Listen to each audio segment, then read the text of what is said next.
Alors à la question qu'est-ce qu'être créatif ou créatif ça veut dire quoi, il y a plusieurs réponses. Moi j'ai tendance à dire qu'être créatif c'est être en capacité de se mettre à la place des gens, de pratiquer l'empathie, d'extrapoler sur des sujets qu'on ne connaît pas, qu'on est capable d'imaginer des solutions alors qu'on n'est pas du tout expert d'un secteur. Donc pour moi la véritable innovation elle se produit quand deux secteurs d'activité qui se sont jamais parlé se rencontrent pour produire quelque chose d'innovant. Pour faire preuve de créativité lors de la conception ou du lancement d'un commerce, ce que je pourrais conseiller aux commerçants, c'est de se mettre à la place de leurs usagers tout simplement, de se mettre à la place de leurs clients, de faire le parcours d'un client lambda, de se mettre en situation.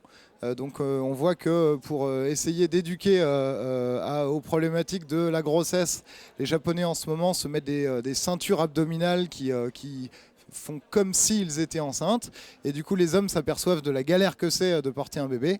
Et ben pour un commerçant c'est pareil, l'idée c'est de prendre son utilisateur, son usager principal, son client principal, et en pratiquant l'empathie, de se mettre en situation pour identifier quels sont les points de contact dans son commerce qui vont être à améliorer, ou quels sont les points de contact les plus importants à travailler pour que l'expérience produite soit la meilleure possible.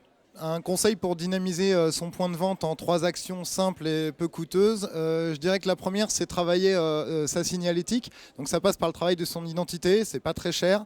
La signalétique, on sait que c'est ce qui est le plus important, c'est ce qui attire vers un commerce. La deuxième phase à travailler, ça va être la phase de séduction. Donc c'est être capable d'identifier son univers, produit ou service, et du coup de séduire grâce à ces codes universels qui vont être reconnus par les consommateurs et les usagers. Donc c'est vraiment l'enseigne d'un côté, ensuite finalement la décoration de la vitrine et l'architecture intérieure.